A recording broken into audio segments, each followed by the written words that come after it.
الحمد للہ رب العالمین والصلاة والسلام علی رسول الامین وعلی آلہ وصحبہ اجمعین الی یوم الدین اما بعد فاعوذ باللہ من الشیطان الرجیم بسم اللہ الرحمن الرحیم قد افلح من تزکى وذکر اسم ربہ فصلی بل تؤثرون الحیاة الدنیا والآخرة خیر وابقى ان هذا لفی الصحف الاولی صحف ابراہیم وموسیٰ صدق اللہ العلی العظیم۔ محترم ذمہ داران جماعت، قابل احترام بزرگوں اور دوستوں، یہ بڑی خوشی کی بات ہے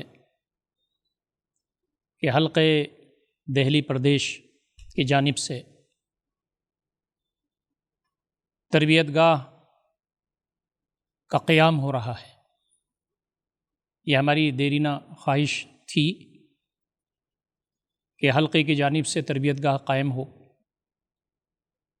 شعبہ تربیت پورے ملک میں اس بات کی طرف متفکر ہے کہ ہمارے جو افراد ہیں، مرد و خواتین،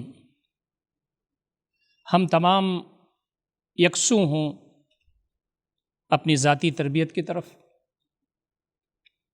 ہم یکسو ہوں اپنی صلاحیتوں کو بڑھانے کی طرف۔ ایسا موقع ہماری زندگی میں آئے کہ ہم یکسو ہو کر کے احتساب ذات کر سکیں، اپنے اوپر نظر ثانی کر سکیں، غور کر سکیں، سیکھ سکیں اور ہمہ جہت تربیت پا سکیں۔ تربیت گاہ کے موقع پر ان تمام چیزوں کی سہولیات ملتی ہیں۔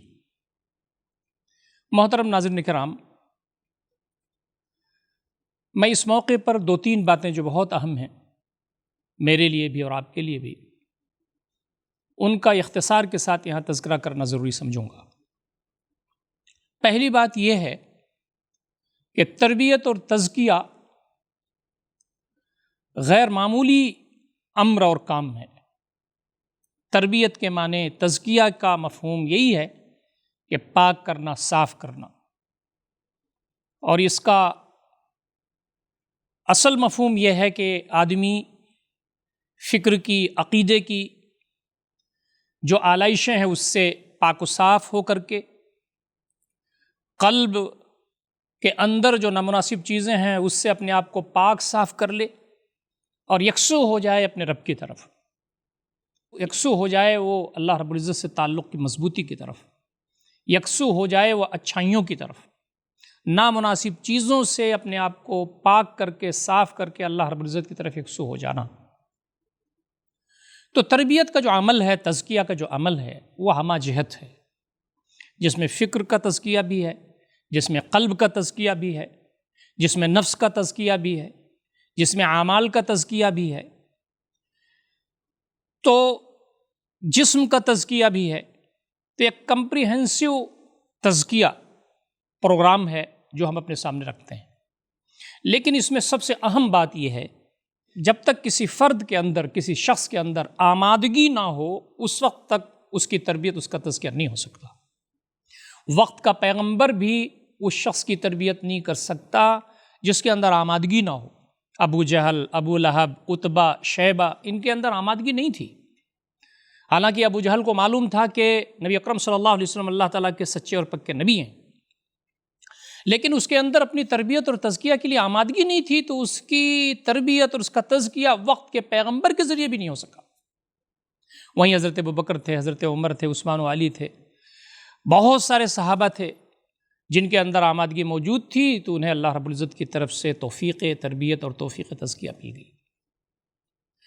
تو سب سے بنیادی بات یہ ہے کہ ہمیں اس بات کا احساس ہونا چاہیے ہمارے اندر کمی موجود ہے، ہمیں تربیت کی ضرورت ہے، اور انسان اپنی پوری زندگی میں کبھی بھی یہ نہیں کہہ سکتا کہ اس کی تربیت مکمل ہو گئی۔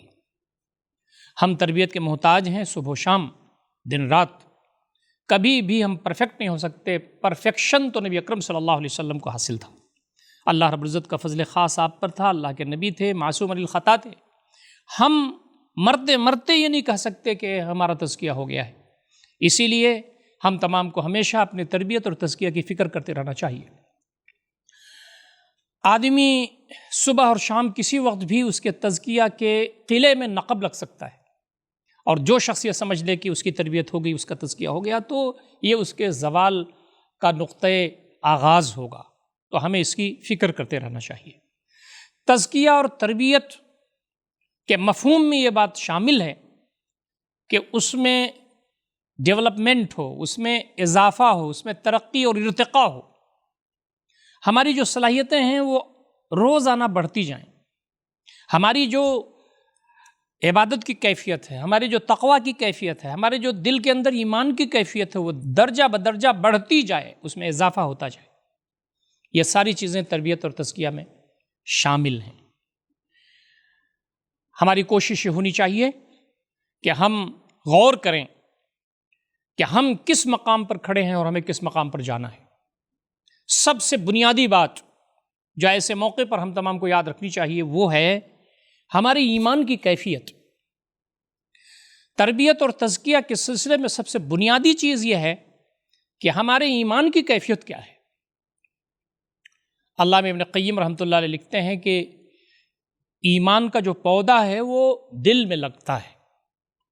دل کی سرزمین جتنی اچھی ہوگی، آلائشوں سے جتنا پاک ہوگا ہمارا دل، اتنی بہترین انداز سے وہاں ایمان کا پودا لگے گا۔ اور ایمان کے بارے میں یہ کہا گیا ہے کہ الایمان یزداد و ینقص، ایمان گھٹتا بھی ہے بڑھتا بھی ہے۔ امام بخاری رحمۃ اللہ علیہ نے تو اسی پر باب بھی باندھا ہے، یعنی الایمان یزداد و ینقص، دل کی کیفیتیں ایسی ہوتی ہیں کہ آدمی جب جتن کرتا ہے تو اس کا ایمان بڑھتا چلا جاتا ہے، اور آدمی اس پر اگر توجہ نہیں دیتا تو ایمان گھٹتا چلا جاتا ہے۔ نبی اکرم صلی اللہ علیہ وسلم کے مجلس میں جب لوگ ہوتے تھے تو ان کا ایمان عروج پر ہوتا تھا، لیکن آپ صلی اللہ علیہ وسلم کے مجلس سے جب نکل کر کے باہر جاتے تھے تو کیفیات بدل جاتی تھیں۔ اس پر صحابہ کرام بہت پریشان بھی ہوئے تھے، حضرت حذیفہ رضی اللہ تعالیٰ عنہ اور بھی بہت سارے صحابہ۔ تو نبی اکرم صلی اللہ علیہ وسلم نے فرمایا کہ ایمان گھٹے بڑھے گا ضرور، لیکن ایک خاص سطح سے نیچے نہیں جانا چاہیے۔ اور اگر تمہارا ایمان ویسے ہی ہو جائے جیسے میری مجلس میں جب تم ہوتے ہو، ایسی تمہاری پوری زندگی میں ہو جائے، تو تم سے ملائکہ فرشتے مصافحہ کرنے لگیں گے۔ تو ایمان تو گھٹے بڑھے گا، لیکن اس کی فکر یہ ہونی چاہیے کہ جب ہمارا ایمان ایک خاص سطح سے نیچے جانے لگے تو ہمیں فکر کرنے کی ضرورت ہے۔ اسی لیے عبداللہ بن رواحہ رضی اللہ تعالیٰ عنہ اور آپ جیسے بہت سارے صحابہ جب ایمان کی کیفیت کچھ گھٹنے لگتی تھی، وہ کہتے تھے تعال نمی ساعہ، آؤ ایمان کی باتیں چند گھڑی بیٹھ کر کے کر لے تاکہ ایمان بڑھ جائے۔ نبی اکرم صلی اللہ علیہ وسلم کی بہت مشہور حدیث آپ فرماتے ہیں ان الایمان لیخلق فی جوف احدکم کما یخلق الثوب فصل اللہ یجدد لکم ایمانکم، ایمان تمہارے دل کے اندر ایسے ہی بوسیدہ ہو جاتا ہے، کمزور ہو جاتا ہے، جیسے کپڑا بوسیدہ اور کمزور ہو جاتا ہے۔ تو تم اللہ تعالیٰ سے یہ دعا کرتے رہو کہ اللہ رب العزت تمہارے ایمان کو نیا کر دے۔ اسی لیے تجدید ایمان کی بات ہمیں کرتے رہنا چاہیے، ایمان کو نیا کرتا رہنا چاہیے، اور ایمان کی تجدید کے بہت سارے وسائل و ذرائع ہیں جس کی تفصیل کے ہم موقع نہیں ہیں۔ انشاءاللہ آپ کی تربیت گاہ میں تفصیل کے ساتھ اس پر باتیں آئیں گی کہ ہمارا ایمان بڑھے کیسے، ہمارے ایمان کو اور بڑھانے کی ضرورت کیا ہے اور کیسے ہے۔ ایمان جب ہمارے دل میں آ جائے تو اس کا سب سے بڑا جو مظہر ہے وہ اخلاص ہے۔ ہمیں ایمان کو بھی بہتر کرنے کے جتن کرتے رہنا چاہیے، اور اس میں کوشش یہ کرنا چاہیے کہ ہمارے اندر اخلاص کی کیفیت پیدا ہو۔ اخلاص اسی کو کہتے ہیں کہ پوری دنیا سے آدمی بے نیاز ہو جائے، وحدہ لا شریک کی طرف آ جائے، اس کا دامن پکڑ لے، اس پر ایمان جب اس کا ہو جائے، اس پر توکل جب ہو جائے، تو پھر اسے کسی اور کی فکر اور پرواہ نہیں ہونی چاہیے۔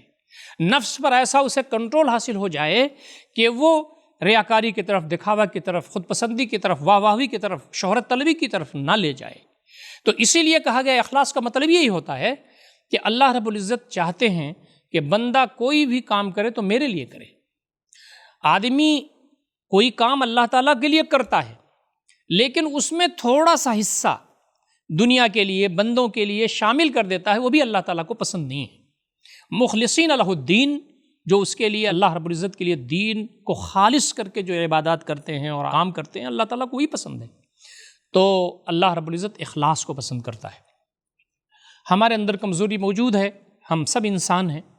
کبھی کبھی جب ہماری تقریر ہوتی ہے، درس قرآن دیتے ہیں، درس حدیث دیتے ہیں، ہم جب تذکیر کرتے ہیں، ہم جب غیر مسلم بھائیوں میں کام کرتے ہیں، غربا مساکین، یتیم، لاچار، مجبور، مستحقین میں ہم کام کرتے ہیں تو ہماری تعریف ہوتی ہے، لوگوں کو معلوم ہوتا ہے تو ہماری تعریفیں کی جاتی ہیں، تو ہم کو لذت محسوس ہونے لگتی ہے، خوشی ہوتی ہے، اور ہم پھر اس طاق میں رہتے ہیں کہ کہاں سے ہماری تعریف آتی ہے۔ تو یہ دل کی بیماری ہے۔ نبی اکرم صلی اللہ علیہ وسلم فرماتے ہیں، اور آپ کی احادیث کی روشنی میں یہ بات ہے کہ آدمی کی تعریف اگر کچھ لوگ کر رہے ہیں اس کے کام پر تو کریں، ہی بشرا عاجل، یہ جلد ہی ایک بشارت ہے اللہ رب العزت کی طرف سے جو اس کو مل گئی، لیکن اس پر اگر لذت اس کو محسوس ہوتی ہو، خوشی محسوس ہوتی ہو، تب تو دل کی بیماری ہے۔ لیکن جب کوئی اس کی تعریف کر رہا ہو تو اسے اس بات کی فکر دامنگیر ہو جانی چاہیے، اس کے دل میں اضطراب اور بے چینی آ جانی چاہیے کہ اللہ رب العزت، میں نے یہ کام تیرے لیے کیا تھا، لوگ میری تعریف کر کے میرے اعمال کو ضائع نہ کر دیں۔ تو یہ ہے ایمان کی علامت۔ آج سوشل میڈیا کا دور ہے، واٹس ایپ پر، آج فیس بک پر، ٹویٹر پر، یہاں وہاں لوگ اپنی تصویریں خود ڈالتے ہیں، کسی کی مدد کر رہے ہیں تو اس کی تصویر ڈال کر کے دکھا رہے ہیں دنیا کو کہ ہم لوگوں کی مدد کر رہے ہیں، ہم قرآن مجید دے رہے ہیں، ہم یہاں تقریر کر رہے ہیں، ہمارے تقریر کے نکات یہ ہیں۔ کبھی کبھی ضرورت پڑتی ہے کہ آدمی جو کام کر رہا ہے اس کو اجتماعیت کے تقاضے کی وجہ سے اس کو ظاہر بھی کرے، کبھی کبھی ہو سکتا ہے۔ ان تبدوا الصدقات فنعما ہی وان تخفوها وتؤتوا الفقراء فهو خير لكم، قرآن مجید نے دونوں بیان کیا ہے، وہاں انفاق کے بارے میں کہا گیا ہے، اگر تم چھپا کر کے انفاق دو تو بہت بہتر ہے، اور اگر تم اس کو ظاہر کرو تو یہ بھی تمہارے لیے بہتر ہے، لیکن اس کے جگہیں ہوں گی، لیکن جذبہ جو اندر، دل کے اندر جو جذبات ہیں اس سے پتہ چلتا ہے کہ آدمی کے اندر بیماری ہے کہ نہیں ہے۔ تو فرمایا گیا کہ کام کرو تو اللہ تعالیٰ کے لیے، اس لیے کہ جو کام اللہ رب العزت کے علاوہ دوسروں کے لیے بھی کیا جاتا ہے اللہ رب العزت کو وہ پسند نہیں ہے، اللہ رب العزت اس کو قیامت کے دن دیوار پہ مار دیں گے۔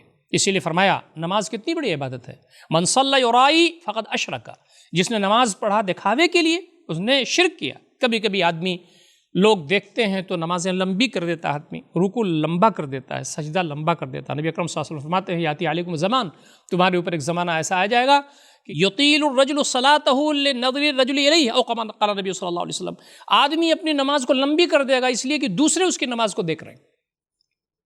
تو یہ بہت بڑا فتنہ ہے، یہ اسی وقت ہو سکتا ہے جب ہماری تربیت ہو، ہمارا تزکیہ ہو، ہم اللہ والے ہو جائیں اور ہم ساری دنیا سے بے نیاز ہو جائیں کہ میرے مالک فکر ہے تو اس بات کی تو خوش ہو جائے، اور ہمارے اعمال کا جو محور ہے وہ تیری رضا ہے۔ تو اسی لیے فرمایا قل ان صلاتی و نسکی و محیای و مماتی للہ رب العالمین۔ تیسری جو بہت بنیادی بات ہے جس پر ہمیں غور کرنا ہے اور اپنی اصلاح کرنا ہے وہ یہ ہے حب الہی، اللہ رب العزت کی محبت ہمارے سینوں میں کتنا ہے۔ ہم پیدا ہوئے مسلم گھرانے میں، ابا اماں مسلمان تھے، ہم بھی نماز پڑھنے لگے، ہم بھی روزہ رکھنے لگے، ہم بھی کتابیں پڑھ رہے ہیں، زندگی گزر رہی ہے، ہمارے بیوی بچے بھی ہو گئے۔ کبھی ٹھہر کے ہم نے غور کیا کہ ہمارے دل کے اندر ایمان کی کیفیت، اخلاص کی کیفیت کے ساتھ ساتھ ہمارے دل کے اندر محبت اللہ رب العزت کی کتنی ہے؟ قرآن بیان کرتا ہے والذین آمنوا اشد حبا للہ، جو اللہ رب العزت پہ ایمان لاتے ہیں وہ سب سے زیادہ اللہ تعالیٰ سے محبت کرتے ہیں۔ پوری کائنات میں سب سے بڑا جو محبوب ہمارا ہے وحدہ لا شریک ہے، اس کے احسانات کو یاد کرنا چاہیے، اس کی نعمتوں کو یاد کرنا چاہیے، اپنے آپ کو دیکھنا چاہیے کہ ہم کیا تھے، لولا، لنگڑا، اندھا، ہمیں اللہ رب العزت پیدا کر دیتا تھا، ہم کیا کرتے، ہم کن حالات سے گزرے یہاں پہنچے، ہمارا جو میکانزم ہے، ہماری باڈی کا جو نظام ہے، ہماری آنکھیں، ہمارا کان، ہمارا دل اور دماغ، سرکولیشن آف بلڈ، توازن جو ہماری زندگی میں خود ہے، وہ فی انفسکم افلا تبصرون، تمہارے اندر خود دلائل موجود ہیں اللہ رب العزت کے، پوری کائنات میں دلائل موجود ہیں، اس کے احسانات، اس کی نعمتیں ہیں، ان تعدوا نعمت اللہ لا تحصوها، اللہ رب العزت کی نعمتوں کو شمار نہیں کر سکتے۔ تو اللہ رب العزت کی محبت دلوں میں پیدا ہوتی ہے۔ نبی اکرم صلی اللہ علیہ وسلم کی محبت کا تذکرہ قرآن مجید میں نہیں ہے، اس لیے کہ ساری محبتوں کا محور اور مرکز اور منبع اور سرچشمہ وحدہ لا شریک ہے۔ چونکہ اللہ رب العزت غیب میں ہے، اس کی کائنات ہمیں نظر آتی ہے، اس کی تخلیقات ہمیں نظر آتی ہے، اس کی شاہکار جو دنیا ہے وہ ہمیں نظر آتی ہے، اس کی نشانیاں ہمیں نظر آتی ہیں، وہ نظر نہیں آتا، وہ تو قیامت کے دن بندوں کو نعمت کے طور پر اپنا دیدار کرائے گا۔ لیکن نبی اکرم صلی اللہ علیہ وسلم ہمیں اس کائنات میں صحابہ کرام نے آپ کو دیکھا، اور آپ نے زمین پر ایک راستہ چھوڑ کر کے ہمارے لیے شاہکار زندگی کا چھوڑ کے اس دنیا سے گئے۔ لقد کان لکم فی رسول اللہ اسوۃ حسنہ، نبی اکرم صلی اللہ علیہ وسلم کی زندگی میں تمہارا نمونہ ہے۔ تو آپ صلی اللہ علیہ وسلم کی محبت بھی سارے جہان سے زیادہ ہو، یعنی اللہ تعالیٰ کے بعد نبی اکرم صلی اللہ علیہ وسلم کی محبت۔ عن انس رضی اللہ تعالیٰ عنہ انہ قال لا یؤمن احدکم حتی اکون احب الیہ من ولدہ ووالدہ والناس اجمعین، تم میں سے کوئی مومن نہیں ہو سکتا یہاں تک کہ میں اس کے نزدیک، اس کی اولاد، اس کے والدین، سارے انسانوں سے زیادہ میں محبوب نہ ہو جاؤں۔ اللہ تعالیٰ کے بعد نبی اکرم صلی اللہ علیہ وسلم کی محبت اس لیے ہے کہ اللہ تعالیٰ کی محبت کے تابع ہے۔ اب اگر ہم ان دونوں کو جوڑ کر کے دیکھیں کہ اللہ کی محبت اور نبی اکرم صلی اللہ علیہ وسلم کی محبت، ہمارے دل کے اندر ساری چیزوں سے زیادہ محبوب نہ ہو جائے، ہم ایمان والے نہیں ہو سکتے۔ اس کیفیت پر غور کرنے کی ضرورت ہے۔ یہ تربیت گاہ جو آپ کی شروع ہو رہی ہے، اس میں اس کا بھی تذکرہ ہونا چاہیے کہ ہم اس کا بھی جائزہ لیتے رہیں۔ ہمارے اندر جو محبت ہے، بیوی کی محبت ہے، بچوں کی محبت ہے، کیریئر کی محبت ہے، تجارت کی محبت ہے، دنیا کی محبت ہے، جائیداد کی محبت ہے، بہت ساری محبتیں ہمارے پاس ہیں۔ تو اللہ اس کے رسول کی محبت کا نمبر کہاں آتا ہے؟ اگر ہمارے پاس اللہ اس کے رسول کی محبت کا درجہ نمبر 1 اور نمبر 2 پر نہیں ہے، تو پھر بہت مشکل ہے کہ اللہ رب العزت کے ہاں ہم اپنا چہرہ دکھا سکیں۔ تو یہ کوئی معمولی بات نہیں ہے، کوئی آسان بات نہیں ہے۔ یہ ساری چیزیں غور و فکر کی ہیں اور اپنے آپ کی اصلاح کی ہیں۔ قرآن مجید میں ارشاد ہوتا ہے قُلْ إِنْ كَانَ آبَاؤُكُمْ وَأَبْنَاؤُكُمْ وَإِخْوَانُكُمْ وَأَزْوَاجُكُمْ وَعَشِيرَتُكُمْ وَأَمْوَالٌ اقْتَرَفْتُمُوهَا وَتِجَارَةٌ تَخْشَوْنَ كَسَادَهَا وَمَسَاكِنُ تَرْضَوْنَهَا أَحَبَّ إِلَيْكُم مِّنَ اللَّهِ وَرَسُولِهِ وَجِهَادٍ فِي سَبِيلِهِ فَتَرَبَّصُوا حَتَّىٰ يَأْتِيَ اللَّهُ بِأَمْرِهِ وَاللَّهُ لَا يَهْدِي الْقَوْمَ الْفَاسِقِينَ۔ تمہارے باپ، تمہارے بیٹے، تمہارے بھائی، تمہاری بیویاں یا تمہارے شوہر، تمہارا خاندان، تمہارا وہ مال جس کو تم نے جمع کر کے رکھا ہے، تمہاری وہ تجارت جس کی کساد بازاری کا تمہیں خطرہ ہے، تمہارے وہ محلات، گھر کے بڑے محل، حویلیاں جو تمہیں بہت عزیز ہیں، اللہ اس کے رسول سے زیادہ محبوب ہیں اور اللہ رب العزت کے راستے میں جہاد سے زیادہ محبوب ہیں، فتربصوا، تو تم انتظار کرو حتی یاتی اللہ بامرہ، یہاں تک کہ اللہ تعالیٰ اپنا عذاب لے آئے۔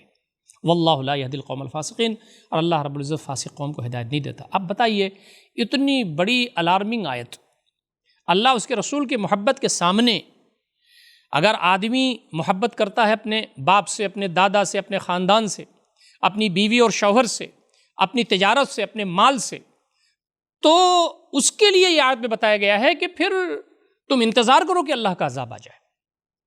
ہم مومن ہیں، مسلم ہیں، جب تک ٹوٹ کر کے ہم اللہ اس کے رسول صلی اللہ علیہ وسلم سے محبت نہیں کریں گے اور ساری چیزوں پر ہماری محبت غالب نہ آ جائے۔ حضرت عمر رضی اللہ تعالیٰ عنہ نے یہی تو کہا تھا، آپ ساری چیزوں سے زیادہ میرے نزدیک محبوب ہیں الا نفسی، سوائے میری جان کے۔ تو نبی اکرم صلی اللہ علیہ وسلم نے فرمایا تھا کہ عمر، تم مومن نہیں ہو سکتے یہاں تک کہ تم مجھے اپنی جان سے بھی زیادہ محبوب نہ بنا لو۔ حضرت عمر رضی اللہ تعالیٰ عنہ نے تھوڑی دیر غور کیا اور کہا، اللہ کے نبی صلی اللہ علیہ وسلم، آپ اب میرے نزدیک میری جان سے زیادہ محبوب ہیں۔ تو نبی اکرم صلی اللہ علیہ وسلم فرمایا، الآن یا عمر، عمر تمہارا ایمان اب جا کر کے مکمل ہوا ہے، اس سے پہلے تمہارے ایمان میں خلل تھا۔ اب اس کے آگے کی بات یہ ہے کہ ہم لوگ یہ دیکھتے ہیں تحریک اسلامی میں کہ لوگ قربانی دینے میں پیچھے ہیں۔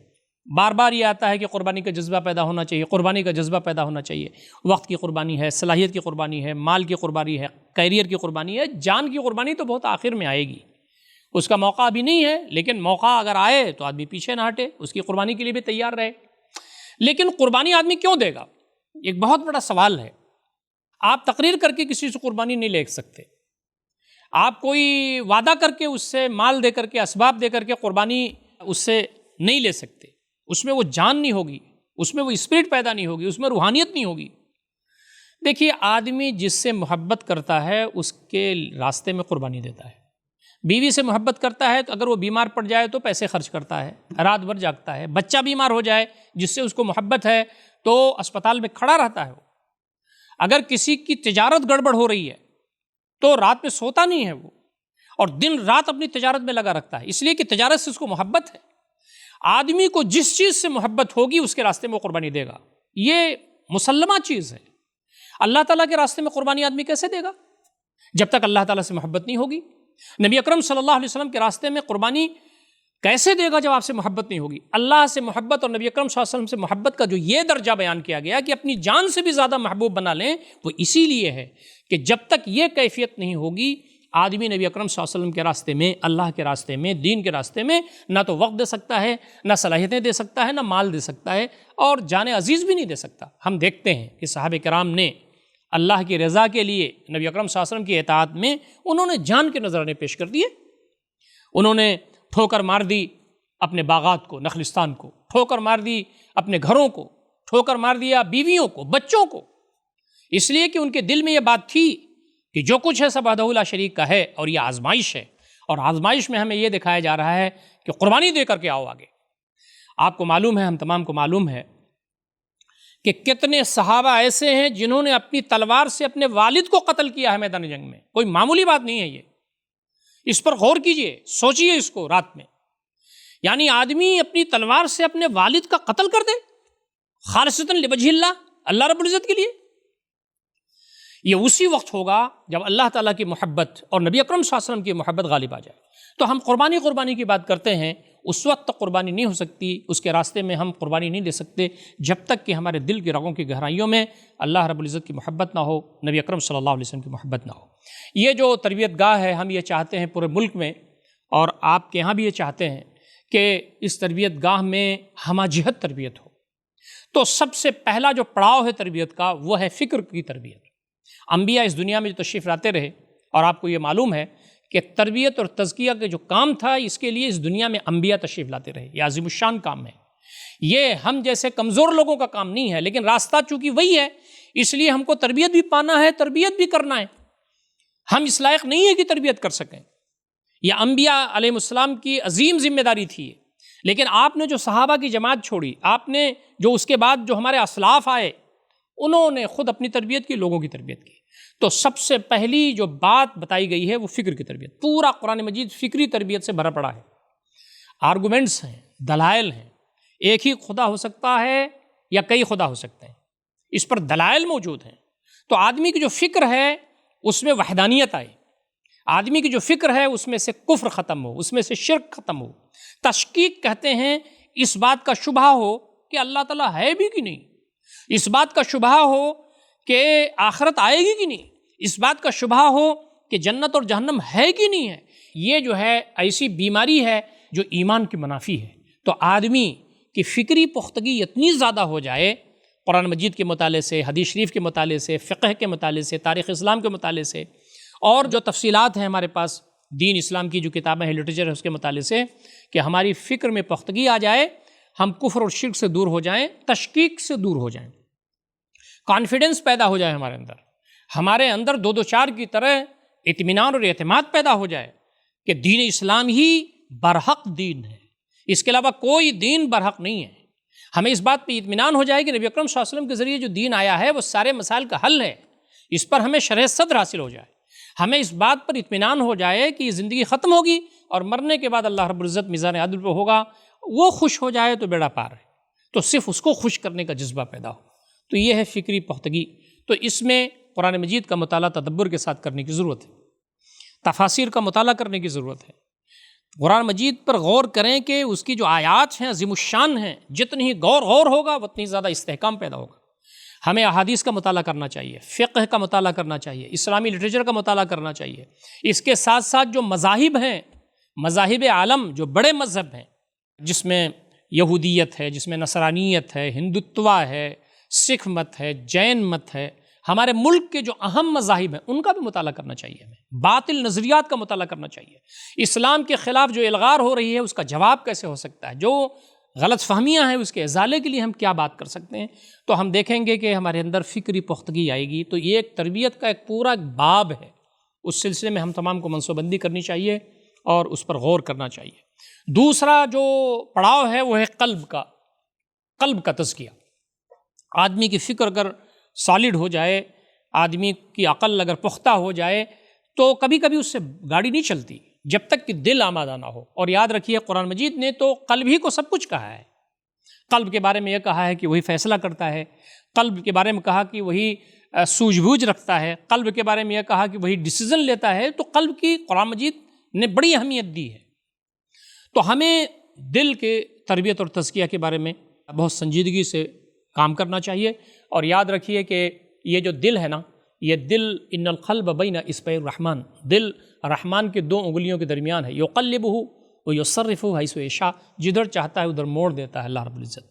تو نبی اکرم صلی اللہ علیہ وسلم دعا فرماتے تھے، یا مقلب القلوب ثبت قلبی علی دینک، اے دلوں کو پھیرنے والے میرے دل کو اپنے دین پر جما دے۔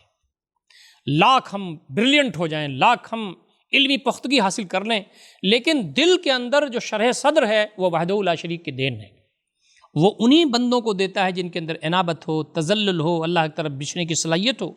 من یرید اللہ ان یہدیہ یشرح صدرہ للاسلام، جس کو اللہ رب العزت ہدایت دینا چاہتا ہے اس کے دل کو کھول دیتا ہے اسلام کے لیے۔ تو ہم اللہ تعالیٰ سے توفیق خیر مانگیں، اپنے دل کے اندر جو ہے انابت ہو، تذلل ہو، عاجزی ہو، اللہ تعالیٰ سے دعا کی توفیق مانگیں۔ دل کے اندر سے جو بہت ساری بیماریاں ہیں اس کو دور کرنے کی کوشش کرنا چاہیے۔ ریاکاری ہے، غیبت ہے، حسد ہے، یہ ساری بیماریاں ہیں جو ہمارے ایمان کو کھا جاتی ہیں۔ اس کے آگے اخلاص ہے، انابت ہے، تواضع ہے، بندگان خدا کی خدمت ہے، یہ ساری چیزیں ہیں جس کے ذریعے دل آگے بڑھتا ہے، ہمارا دل ٹرانسپیرنٹ ہوتا ہے اور دل بہتر ہوتا ہے۔ تو دل کی تربیت اور تزکیہ کا ہمارے پاس الگ سے پروگرام ہے جو پورے ملک میں چل رہا ہے، جس کو ہم تطہیر قلب کے نام سے جانتے ہیں۔ آپ کے ہاں بھی دہلی پردیش میں بھی ہر مقامی جماعت میں ہر 3 مہینے پہ یہ پروگرام لازمی ہے، اور اسی طریقے سے ذمہ داران حلقہ کا سالانہ تطہیر قلب کا جو پروگرام ہے وہ ہوتا ہے، اسی لیے کہ یہ جو دل ہے اس کے بارے میں ہم غور فکر کریں اور اس کو اللہ رب العزت کے لیے آمادہ کریں اور اللہ رب العزت کا خاشع دل بن جائے۔ نبی اکرم صلی اللہ علیہ وسلم پناہ مانگتے تھے، اللہم انی اعوذ بک من قلب لا یخشع، برائے الہ میں پناہ مانگتا ہوں تیری ایسے دل سے جس کے اندر خشوع و خضوع نہ ہو۔ تیسری بات جو بہت اہم ہے جس پر ہمیں غور کرنا چاہیے وہ ہے نفس کا تزکیہ۔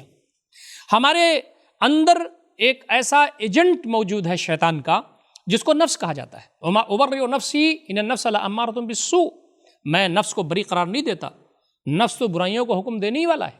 تو یہ جو نفس ہمارے پاس ہے جس کو ضبط نفس کہتے ہیں، یہ برائیوں کی طرف لے جاتا ہے، اس کو کنٹرول کر کے رکھنا ہے۔ الکیس من دان نفسہ وعمل لما بعد الموت، ذہین شخص وہ ہے جو اپنے نفس پر کنٹرول حاصل کرے اور موت کی بعد والی زندگی کے لیے کام کرے۔ تو اس نفس کو کنٹرول میں رکھنا ہے۔ یہ جو رمضان ہے، روزے ہیں، یہ ضبط نفس کے لیے اسی لیے آتے ہیں۔ کھانا موجود ہے، نہیں کھانا ہے تمہیں پیاس برداشت کرنی ہے، تمہیں بھوک برداشت کرنی ہے، تمہیں شہوت سے رکنا ہے، اس لیے کہ تو کھا سکتا ہے، تو پی سکتا ہے، تو شہوت کی طرف جا سکتا ہے، میں تو جانے ہی نہیں دوں گا۔ تو یہ جو ضبط نفس ہے، نفس کو کنٹرول میں کرنا، یہ عظیم الشان بات ہے۔ تو یہ کیسے ہوگا؟ نفس کو کنٹرول میں کرنے کے ذرائع کیا ہیں؟ اور نفس کو کنٹرول میں کرتے کرتے یہاں تک لے جایا جائے کہ اللہ رب العزت کی طرف سے ندا آئے، یا ایتھا النفس المطمئنہ ارجعی الی ربک راضیۃ مرضیہ فادخلی فی عبادی وادخلی جنتی، اے نفس مطمئن تو لوٹ جا اپنی رب کی طرف، تو بھی راضی اللہ تعالیٰ سے، اللہ تعالیٰ بھی تجھ سے راضی، تو داخل ہو جا میرے بندوں میں، داخل ہو جا میری جنت میں۔ یہ اللہ رب العزت اسی وقت فرمائے گا جب ہمارے نفس کا تزکیہ ہو چکا ہو۔ اور چوتھا پڑا ہے اعمال کا تزکیہ۔ آدمی کی جب فکر پختہ ہو جائے، دل مطمئن ہو جائے، نفس کنٹرول میں آ جائے، تو پھر اس سے اعمال خیر ہونے چاہیے۔ اسلام یہ نہیں چاہتا ہے کہ ہم خانقاہوں میں بیٹھے رہیں، اللہ اللہ کریں، سبحان اللہ، الحمدللہ، اللہ اکبر، نمازیں پڑھیں، روزے رکھیں نفلی، ہم وہاں پر اللہ اللہ کرتے رہیں۔ ہمارا جو نظام تربیت ہے وہ خانقاہی نظام تربیت سے اس لیے مختلف ہے کہ ہم میدان عمل کی تربیت بھی ہمارے نظام میں شامل ہے۔ وہ ہستی جس پر تربیت ختم ہے، جو مربی بنا کر کے اس دنیا میں تشریف لائے تھے اور آپ نے تربیت فرمایا، اور آپ پر تربیت ختم ہے۔ نبی اکرم صلی اللہ علیہ وسلم میدان میں گئے، اللہ رب العزت کے بندوں کو دعوت دی تو آپ کو برا بھلا کہا گیا، آپ کو گالی دی گئی، آپ کو دھکا دیا گیا، آپ کے جسم اطہر پر پتھروں کی بارش کی گئی، آپ کو تکلیف پہنچائی گئی۔ یہ جو مرحلہ ہے یہ میدان عمل کی تربیت کا مرحلہ ہے۔ ہم لوگ عام طور پر فیلڈ میں نہیں جاتے۔ ایک آدمی پیاسا ہے، اس کو پانی پلانا ہے، نبی اکرم صلی اللہ علیہ وسلم فرماتے ہیں کہ اللہ تعالیٰ فرمائے گا قیامت کے دن، میں پیاسا تھا تو نے مجھے پانی نہیں پلایا، میں بھوکا تھا تو مجھے کھانا نہیں کھلایا۔ وہ کہے گا کہ بارہ الہ انت رب العالمین، تو ساری کائنات کو کھلاتا پلاتا تھا، میں تجھے کھلاتا کہاں؟ فلاں شخص کے پاس جاتا، جو بھوکا تھا تو وہاں مجھے پاتا، پیاسا تھا وہاں مجھے پاتا۔ تو یہ میدان عمل جو ہے وہ غریبوں کی خدمت، بیواؤں کا سہارا بننا، یتیموں کی دادرسی کرنا، بندگان خدا تک اللہ رب العزت کا پیغام پہنچانا، اور اس میدان میں رہتے ہوئے جو تکلیف ہوتی ہے ہم کو، جو پریشانیاں لاحق ہوتی ہیں، اس کے درمیان جو ہماری تربیت ہوتی ہے یہ میدان عمل کی تربیت ہے۔ تو اس کے لیے ہم کو میدان میں نکلنا چاہیے۔ یہ ہماری ستم ظریفی ہے کہ ہم لوگ پروگرام زیادہ کرتے ہیں، میدان میں کم رہتے ہیں۔ وہ ہستی جس پر ہمارا ایمان ہے وہ سماج کے دل کی دھڑکن تھے، ہمیشہ لوگوں کے درمیان رہتے تھے اور لوگوں کے کام آتے تھے۔ اب میں آپ کے سامنے جو آخری بات عرض کر سکتا ہوں اس سلسلے کی وہ یہ ہے کہ جسمانی تربیت بھی ہماری ہونی چاہیے۔ نبی اکرم صلی اللہ علیہ وسلم نے فرمایا ہے المومن القوی خیر واحب الی اللہ من المومن الضعیف وفی کل خیر، قوی مومن کمزور مومن سے بہتر ہے، اور نبی اکرم صلی اللہ علیہ وسلم نے آخر میں فرمایا کہ اللہ رب العزت نے خیر سب کے اندر رکھا ہے۔ قوی مومن جب ہوگا تو وہ محنت کرے گا، مشقت کرے گا، اللہ کے راستے میں جہاد کرے گا، بندگان خدا کی خدمت کرے گا۔ کمزور مومن ٹھیک سے عبادت بھی نہیں کر سکتا، دوسروں کے کام کیا آئے گا؟ تو فرمایا کہ جسم کو بڑھیا رکھو، اسی لیے ورزش کا نظام ہمارے پاس اچھا ہونا چاہیے۔ ہمارے پاس جسم کو توانا رکھنے کے لیے، بہتر رکھنے کے لیے، العقل السلیم فی الجسم السلیم، بہترین عقل بھی بہترین جسم میں ہوتی ہے۔ تو جسمانی تربیت بھی ہمارے تربیت گاہ کا حصہ ہونا چاہیے، اور یہ کمپریہنسو جو تزکیہ ہے، اس کے جو نکات ہیں جو میں نے آپ کے سامنے بیان کیے ہیں، اور بہت سارے ایسے نکات ہیں جو نہیں آ سکے ہیں، مجھے قوی امید ہے کہ انشاءاللہ العزیز آپ کی اس تربیت گاہ میں ان سب کا تذکرہ ہوگا۔ اللہ رب العزت سے دعا ہے کہ بار الہ مجھے اور آپ کو، ہم تمام کو اپنی تربیت کی طرف متوجہ ہونے کی توفیق عنایت فرمائے۔ ہم زیادہ سے زیادہ اللہ رب العزت کی طرف ہم یکسو ہوں، ہمارا تعلق باللہ مضبوط ہو، اللہ رب العزت کے ذکر و اذکار میں ہمیشہ ہم مصروف رہیں، دعائیں کثرت سے ہم اللہ رب العزت سے مانگیں، اپنے ساتھیوں کے ساتھ ہمارا جو تعلق ہے وہ نصح و خیر خواہی کی بنیاد پر ہو، پیار و محبت کا ماحول ہو۔ اللہ تعالی ہم تمام کو ان سارے امور مسائل پر غور و فکر کرنے، عمل کرنے کی توفیق عنایت فرمائے۔ اقول قولی ھذا استغفر اللہ لی ولکم اجمعین واستغفروہ انہ الغفور الرحیم، وآخر دعوانا الحمد للہ رب العالمین، والسلام علیکم ورحمۃ اللہ وبرکاتہ۔